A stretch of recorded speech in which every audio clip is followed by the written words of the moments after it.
सीता त्वया हीना न चाहमपि राघव मुहूर्तमपि जीवावो जलाद्मच्छा विवाधृतौ जलाद्मच्छाद् विवोद्धृतौ।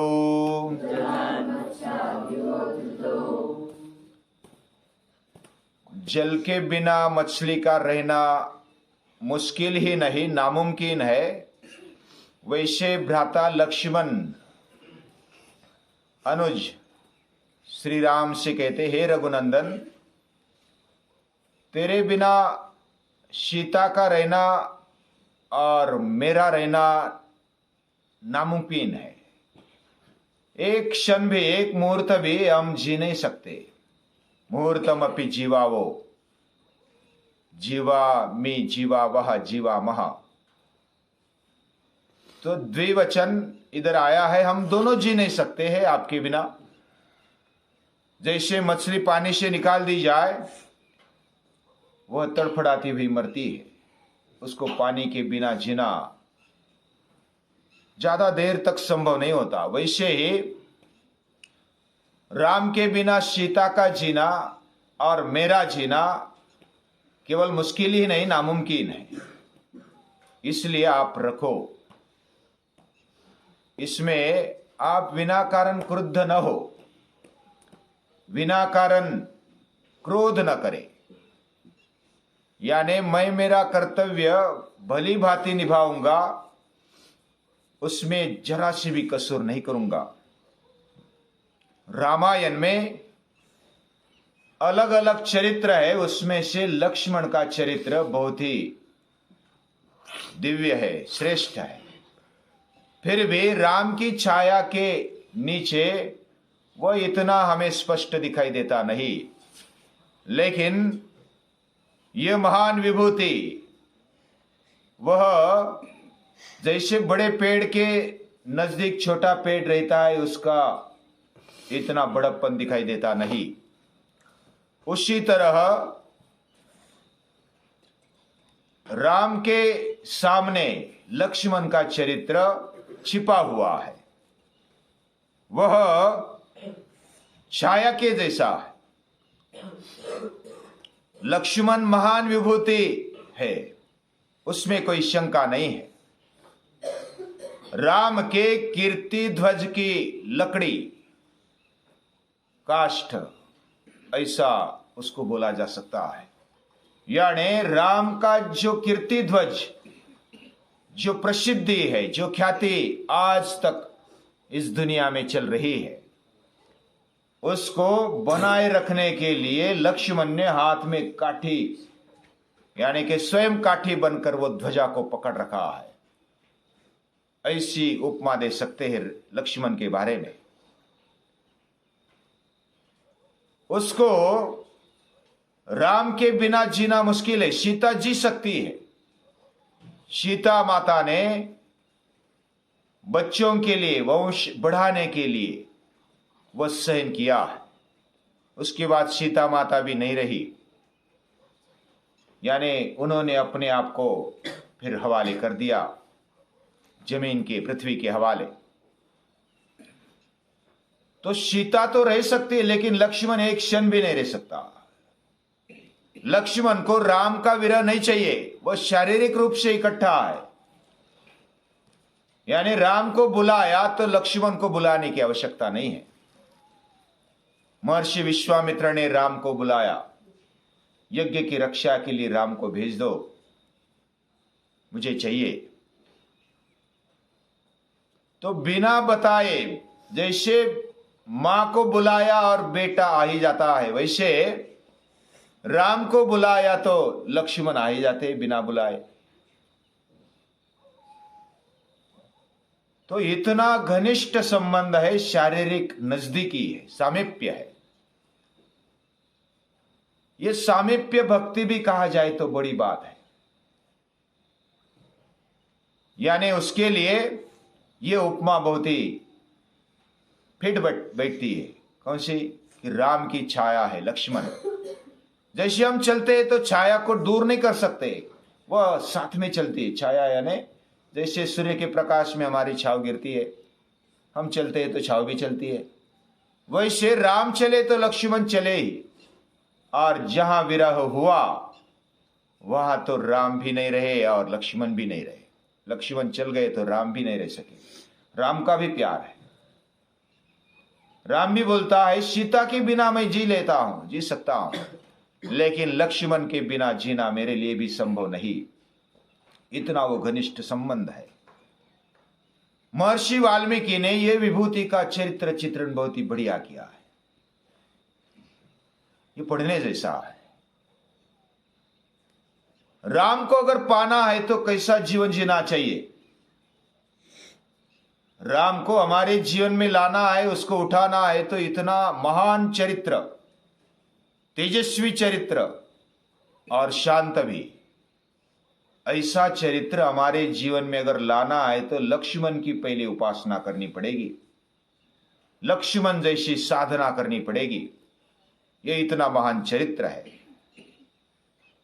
साधक कितनी कठोर तपस्या कर सकता है, ये लक्ष्मण के बारे में सोचेंगे तो पता चलता है। विचार करेंगे तो हमारी बुद्धि काम नहीं करती, इतना तप लक्ष्मण ने किया है। यानी साधक की कठोर साधना अगर देखनी है तो लक्ष्मण का चरित्र देखो, पढ़ो। राम को पाना है हमारे जीवन में तो कितना लंबा समय तक हमें मेहनत करनी चाहिए। लंबे समय तक मेहनत करना। उसने उर्मिला का ख्याल नहीं किया। उर्मिला को पूछा नहीं मैं जाऊं कि नहीं जाऊं, मैं चल रहा हूं, बस बाय बाय। अभी इतना सीधे साधे बोलने वाले, बहुत ही डायरेक्ट बोलने वाले लक्ष्मण है। मैं जाऊं क्या नहीं जाऊं, आज्ञा लो क्या नहीं लो, माता की पिता की। राम गए तो मैं चला, मैं रह नहीं सकता। अपनी पत्नी को बताया मैं चल रहा हूं राम के साथ। तो इतनी तीव्रता है, वह कठोर है और उतने ही राम के प्रति बहुत ही भावुक है, राम के प्रति बहुत ही कोमल है। यानी राम के बारे में किसी ने कुछ बोला तो उसको बस मैं रखूंगा नहीं, उसको जीने नहीं दूंगा। ये इतना लक्ष्मण राम से प्यार करता है। केवल प्यार ही नहीं करता, उसकी साधना कठोर है। ये विचार करने जैसी बात है। अनुयायी कैसे होना चाहिए, अनुगामी कैसे होना चाहिए, इसको अगर देखना है तो लक्ष्मण को देखो। ये अशीधारा व्रत है। अशीधारा व्रत मालूम है? अशी यानी तलवार, तलवार के धार पर चलने जैसा ये काम है। गिरना भी नहीं, इधर भी नहीं उधर भी नहीं, थोड़ा सा भी चूक भूल नहीं होनी चाहिए। ऐसा लक्ष्मण का जीवन है। राम ने बोला कि ये करना है तो करना है।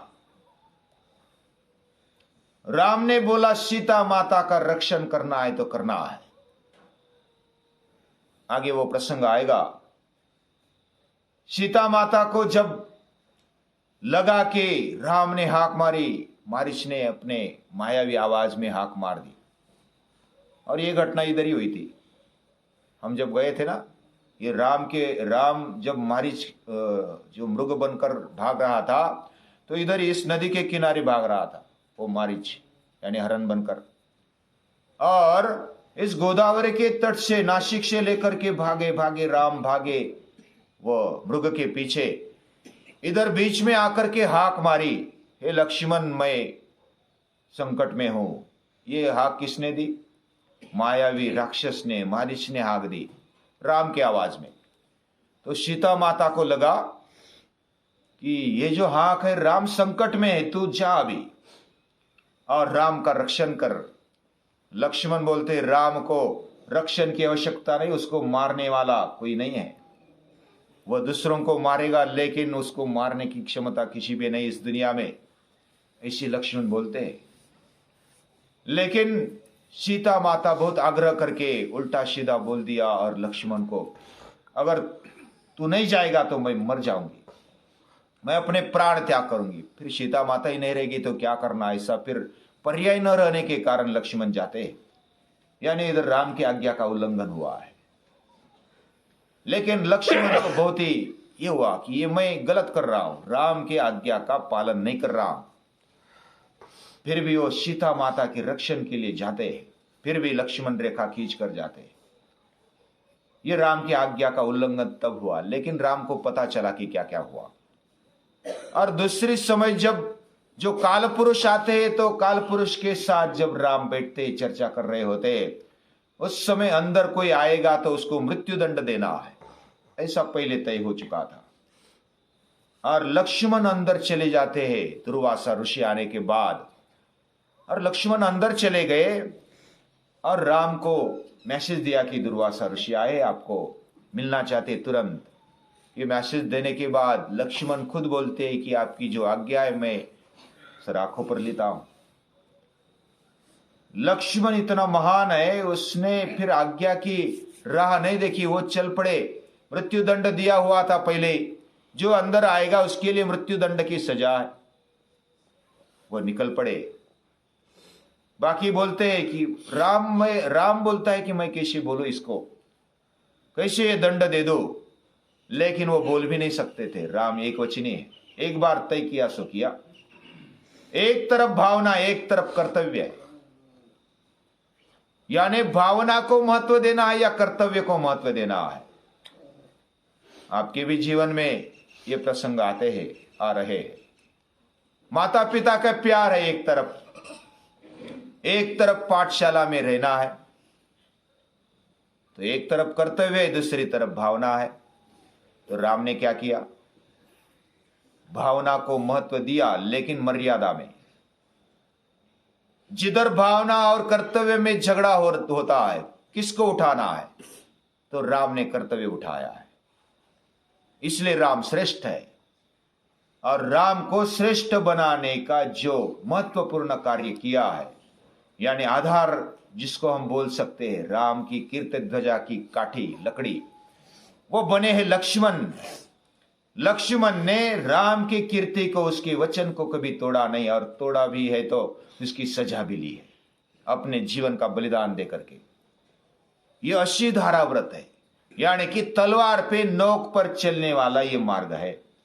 राम को अगर पाना है, उसके नजदीक जाना है, तो इतना व्रत लेना पड़ेगा। ये राम के बारे में हम सोच सकते हैं।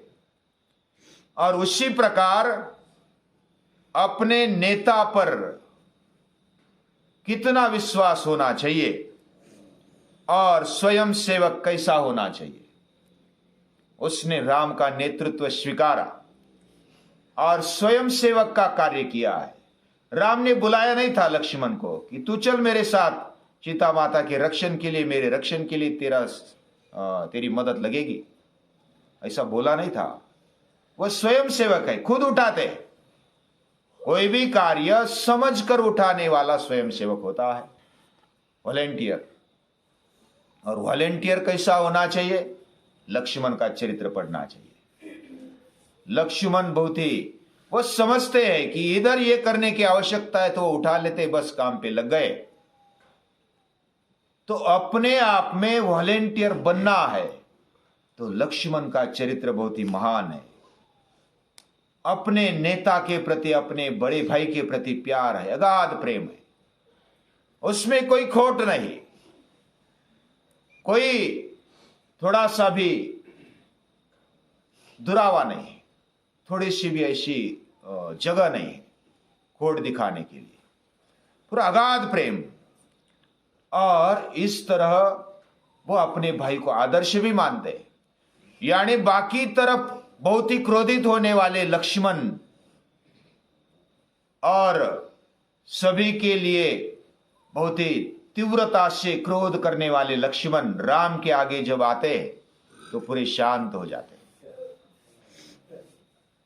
भरत के बारे में या तो अलग अलग शत्रुओं के बारे में मैं इसको रखूं या न रखूं, विभीषण के बारे में भी वो शंका उठाते।